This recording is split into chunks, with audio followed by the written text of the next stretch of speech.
اللهم لا علم إلا ما علمتنا إنك أنت الحكيم العليم. اللهم لا علم إلا ما علمتنا إنك أنت الحكيم العليم. اللهم لا علم إلا ما علمتنا إنك أنت الحكيم العليم. اللهم افتح علينا حكمتك وانشر علينا رحمتك يا ذا الجلال والإكرام.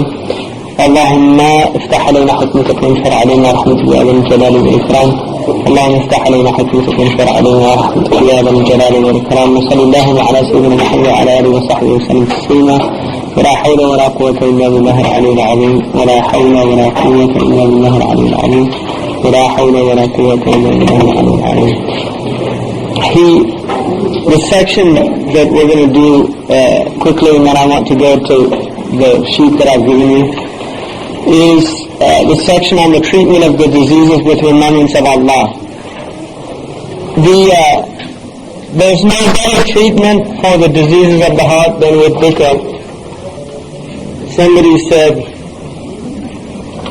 إِذَا مَرِضْنَا تَدَاوَيْنَا بِذِكْرِكُمْ وَنَتْرُكَ الذِّكْرَ أَحْيَانًا فَنَنْتَكِسُوا. Which means if we get ill, meaning have diseases of our heart, then we treat ourselves with your remembrance. And sometimes we abandon your remembrance and we have a relapse. So what he means there is that the diseases of the self are treated by dhikr of Allah. And when you leave dhikr of Allah, you have relapses of those diseases. So if you get angry, and at the point you get angry, you remember Allah. And this is what Sayyidina Umar, one of his people from his shura, had a cousin who was just kind of an ignorant type person, but he said, listen, get me in with Umar. Because in those days Umar had a hajib, and he was the ruler of large portion of land, and the Muslims. So this man wanted to get in, and he brought him in because he was one of Sayyidina Umar's shura, and the man was his cousin, so he got him in with him. And when he stopped, he said to Sayyidina Umar radiallahu anhu, Ya Umar, أعطيني مما أعطاك الله فوالله ما أعطيت جزرا ولا حكمت بعدل أو عدلا. He said, give me something from what Allah gave you, meaning like money.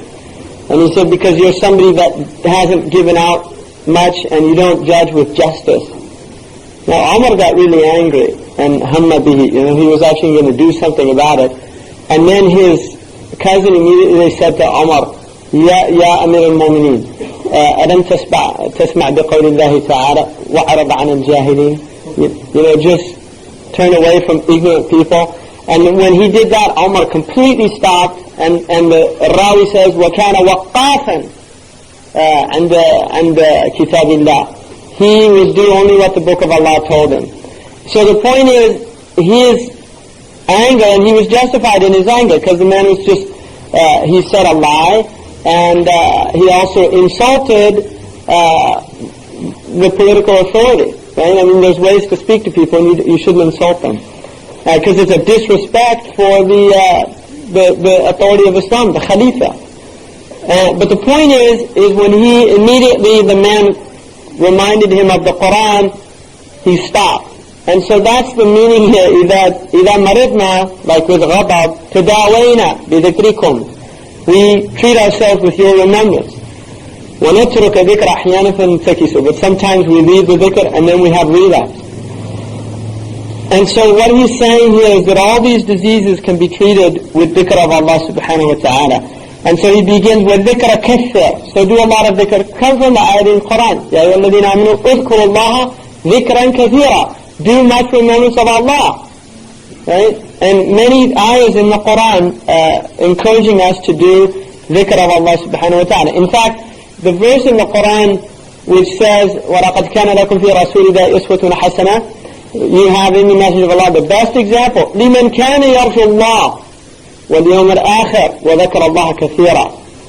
So if you look, the only people that are going to benefit from the messenger of Allah's example are people who do a lot of dhikr of Allah. Because those are the people that their character will be changed. And the word in Arabic for tazkiyah, zakah, means to grow. And zakah, like zakat, means to grow. Yuzaki means yunammi, to make something grow. So tazkiyatun nafs, Allah subhanahu wa ta'ala says that if it wasn't for His bounty, none of you would have grown. مَا زَكَى مِنْكُمْ أَحَدٍ مِنْ أَحَدٍ. So the tazkiyah of the self is a result of work. And the spiritual work that you do is dependent on the dhikr of Allah that you do. Praying the prayers on time is the most important thing. That's if you're not doing that, forget everything else. Sayyidina Umar radiallahu anhu wrote to his Ummal, and it's in the Muwatta of Imam Malik, in Babu Khutas, the times of the prayer. He wrote, and Abu Musa al-Ash'ari was one of his Ummal, and he said, radiallahu anhu, he said, إِنِّي لَأَرَى مِنْ أَهَمِّ أُمُورِكُمْ الصَّلَاةِ. I consider prayer to be the most important thing that you do in your life. فَمَنْ حَفِظَهَا وَحَافِظَ عَلَيْهَا فَقَدْ حَفِظَ دِينَهُ. So whoever guards his prayer and is vigilant about its time, he has guarded his deen. وَمَنْ ضَيْعَهَا فَهُوَ لِمَا سِوَاهَا أَضِيعَ. And whoever is negligent about his prayer, everything else he's going to be more negligent about. So if you're not getting the prayer right, then you've got your priorities wrong about everything. So prayer in its time, with its ahkam, you have to know what's fard, what's mandub, what's sunnah mu'akkada, so that you can pray properly. You have to know how to do istidrak of your prayer. So that's related to fard ayn. So there's people now who do a lot of dhikr with a subha, and then they don't do their prayers. There's people that will stay up all night for like a mawlid and be doing dhikr, and then they sleep through fajr. All that they did in the night is a complete waste of time. Waste of time, completely. Nothing. Because if that caused them to miss their fajr prayer, there was no good in it. None. The fard is the most important thing in your life. So the foremost thing that you do is your prayer. And your prayer has to be based on wudu, and doing wudu properly, and with its conditions also. And tahara. The Prophet ﷺ said, وَيْرُ لِلْعَقَابِ مِنَ النَّارِ. Woe to the aqab from the fire, people that don't do the wudu and guard their wudu. And then he also said people will be punished for urine that they weren't concerned about, that spilt on them. So guarding against najasa. These are all things and ways of remembering Allah. And that's why they say, أَفْضَلُ ذِكْرِ اللَّهِ ذِكْرُهُ عِنْدَ حَدِّهِ. The best remembrance of Allah is to remember Allah when there's a had of Allah.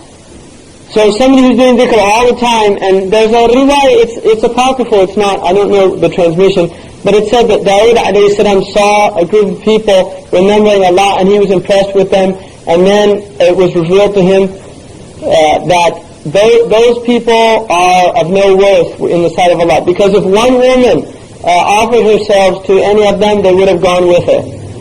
So the point is that outwardly a person, if they look good, if they look strong, if they look all these things, and they're not worshipping Allah subhanahu wa ta'ala, or if the taqwa is not there when the hadd of Allah is coming, then it's of no benefit. And so he says, وَالذِّكْرَ كَثِّرْ وَالْقُرْآنُ خَيْرُهُ. The best dhikr is Qur'an. And the best dhikr of Qur'an is Qur'an with tadabbur. Recitation of Qur'an with tadabbur, which is reading Qur'an, understanding its meaning. And the more you read Qur'an with understanding, the stronger the iman becomes.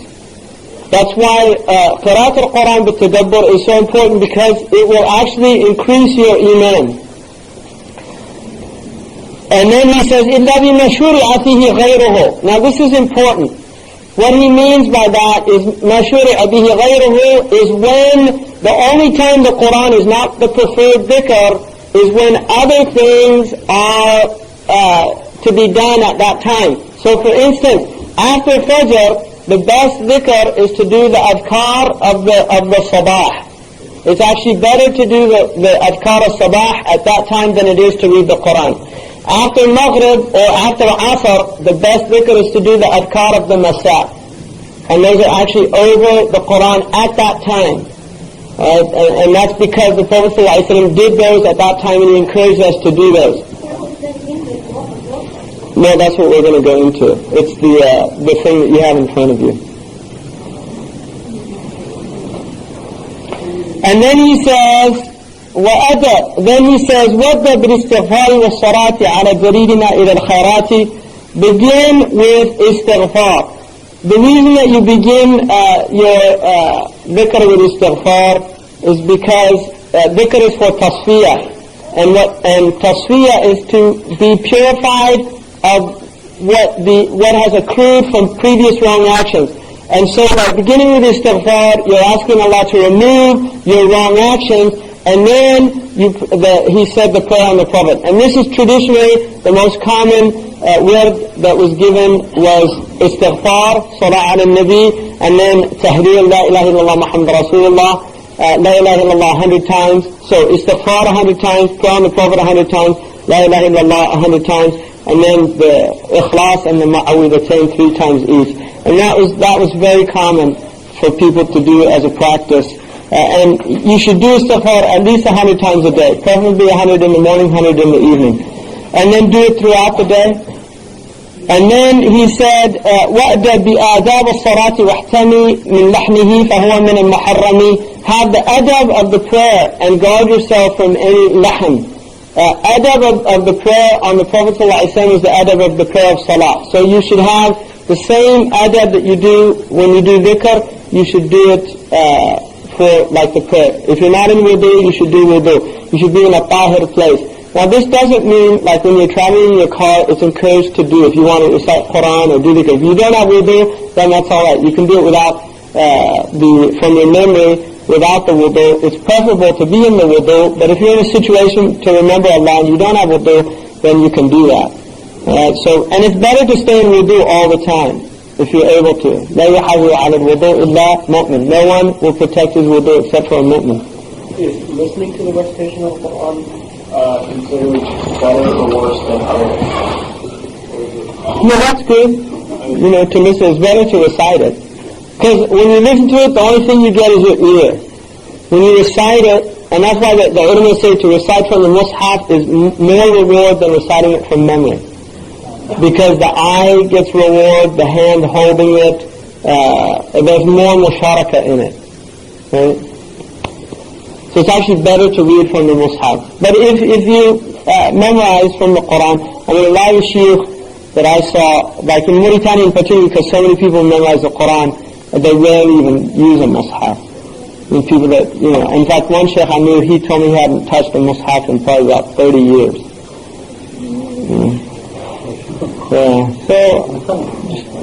But also that's a Bedouin environment, and books get ruined very easily, and traditionally that's why they memorized everything, because the books got lost.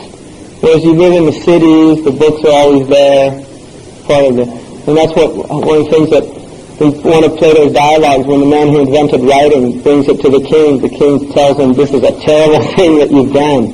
He said, why? He said, people will lose memory, and they'll rely on the pen. So he saw the bad thing. Obviously there's great benefit in Allah taught with the pen, but also there's, having easy availability. Like one of the things about in modern Islam, traditionally because the Quran was not published, and the ulama of the Ottoman Empire gave a fatwa of the prohibition of printing the Quran originally. They considered it haram because they considered pounding the letters, and pounding was a sacrilege to the Quran, and that it should be written with the pen and should be done by a scribe and not by a machine. And that was a standing fatwa for 400 years. They did not print the Quran. The Quran was actually printed in Europe before it was printed in the Muslim lands.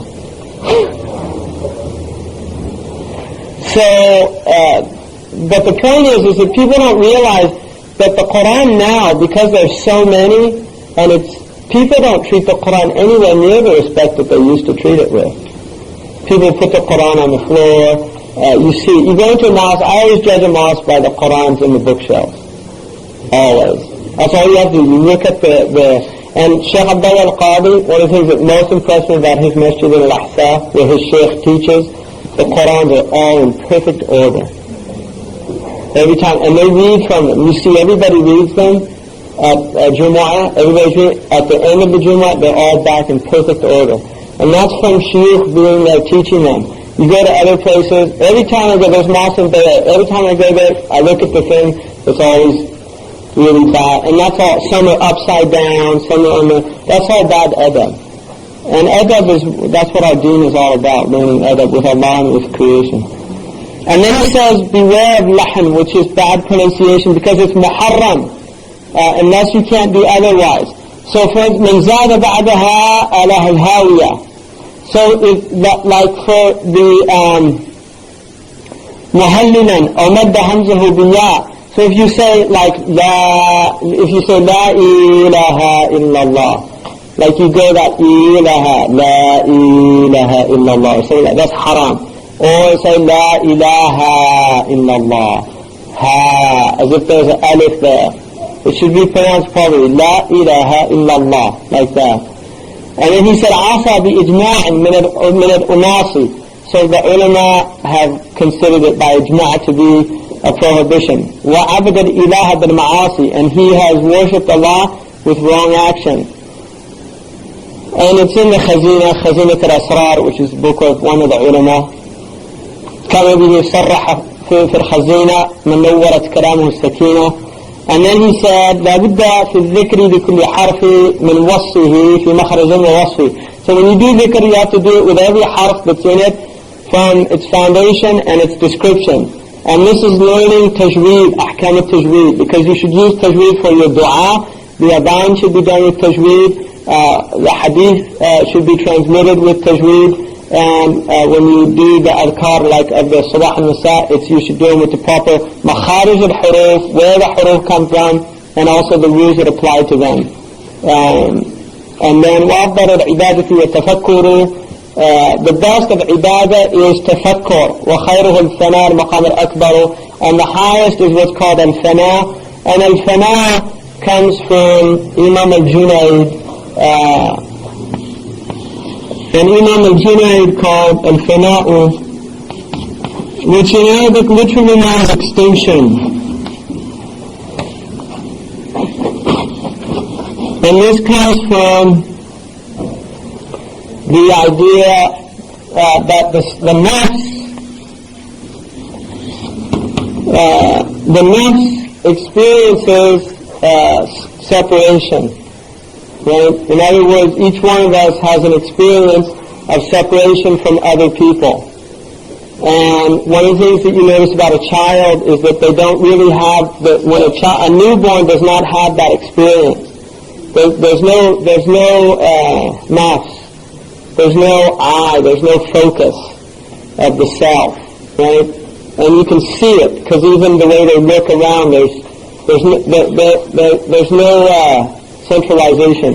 And what happens is they begin, as the child comes in to its identity, which is its I-ness, then it begins to see itself as separate, right? Now, Imam al-Junayd said that what happens in deep spiritual practice is that there can be experiences. One type is called a hal, right? Which a hal is when somebody is overcome with a spiritual state that often it's uncontrollable. I mean, it is uncontrollable. If it's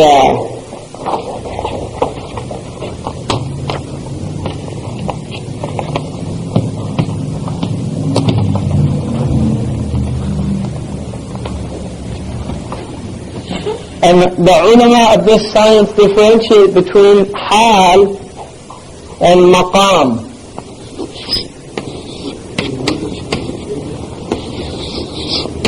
And maqam is actually higher than hal. The maqam is where you're fixed in a state, a condition. So maqam al-tawbah is where you can't do ma'asiyah, because you're in the maqam of tawbah. In other words, you're in a tawbah and you're in a maqam now, and so you can't do things wrong wittingly. The hal of tawbah is when, for instance, somebody's doing wrong actions and suddenly an intense state of remorse overcomes them and they ask Allah for forgiveness. Right? So that's a hal, but it's not a maqam. And the maqam is better because it continues. Maqam al-zuhud is where somebody is in a station. Hal al-zuhud it's a hal that takes them. and it doesn't last. So a person might go into a hal of zuhud, or they might go into a hal of tawbah, but it doesn't last. So the maqam is over the hal. And then you have what's called a warid. And a warid is an inrush that comes into the heart, very powerful, and it usually floods the heart with light, and there's an incredible expansion that can happen from that. And that's also a temporary type state. What he's saying is the highest, and there's something after fana which is called baqa. But Imam Junaid said, al-fana is when the self is no longer aware of itself. In other words, there's a ghiba that takes place. There's a loss of the experience of the self. And this does not last, because if it lasts, you call it insanity. Right? I mean, and that's why spiritual psychosis is real. There are people that actually go into experiences that they can't control or understand, and they get sick. And it happens all the time in this culture. There's a lot of people that do meditation and go get into Zen Buddhism or and they start doing a lot of meditation, and they literally can lose it completely. And that's why it's so dangerous to be doing these things without the protection of prayer, without protection of wudu, without protection, because Islam is all grounding. We're not trying to get these spiritual experiences. We're to be grounded. That's what Allah has commanded us to do, to be grounded. But if you do dhikr, which Allah commands you to do, and you do it properly, then often there are certain things that will happen interiorly in the inner self. And those things, there's a science of understanding them, which is part of the science of the khawatir, knowing if it's from shaitan, because shaitan has a lot of games that he can play on people that are doing these things, or if it's angelic, or if it's from the nafs. And this is one of the things about New Age people, is that most of the stuff that happens to them, because they do have these experiences, like people that go into New Age religion, or go into Zen, or go into Kundalini, that like fire yoga, you do this Kundalini breathing, things like that. In this culture, there's a lot of people that do these type things, and they do have experiences, but they can't distinguish between the satanic, the nafsanic, and the angelic, and the rahmanic experiences. They can't. They don't know how to distinguish between them. And most of what's happening to them is from shaitan and the nafs. What's that? Absolutely, yeah. Possession is very real. Like people open up themselves to jinn to come in. Absolutely.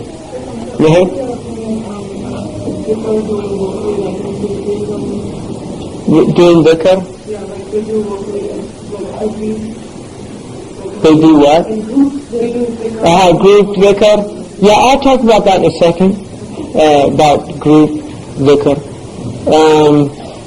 So anyway, this idea, what fana is simply that the experience of the self, the person who's doing dhikr is no longer aware of the self. And that can happen, and he's saying that is the highest tafakkur. And this is why when Sayyidina Ali's son, not Hassan or Hussein, but one of the other sons, was struck with an arrow, and they wanted to take it out from him, they waited till he went into prayer. And when he went into prayer, they pulled it out and he didn't feel it. And that's somebody who's really in that state of the self is absent. Right? The self is completely absent. And there are people like in India, yogis, that can do very radical things through meditation. They can endure incredible pain and things like this. So this is not limited to the Muslims in terms of that there are, the psyche has extraordinary powers. But what the Muslims recognize is that Allah subhanahu wa ta'ala, if a person is sincere, and a person is remembering Allah subhanahu wa ta'ala, then Allah subhanahu wa ta'ala can put them in a state of absolute witnessing with Allah, where they're not aware of their surroundings. And many of the Sahaba, obviously, many of them were in that state. And this is one of the interpretations of the hadith that my slave does not draw near to me by anything more beloved to me than the fard. And he will continue to draw near to me with the nawafil until I love him. And when I love him, I become the eye with which he sees, the ear with which he hears, the tongue with which he speaks, the hand with which he grasps. And if he seeks refuge in me, I give him refuge. If he asks me, I give him. That hadith in no way means that God becomes man, which is called hulul. Hulul is haram to believe that. And if you believe that, you're outside of Islam. Hulul is the idea of incarnation.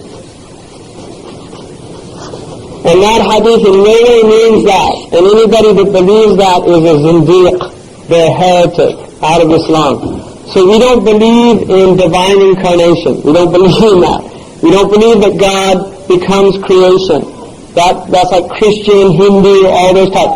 But we do believe that the human being can be in such a state of awareness of the fi'l of Allah, because there is a fi'l of Allah that is part of creation. In other words, it's actually when Allah, like the whole world is a fi'l of Allah, but we don't say it's Allah.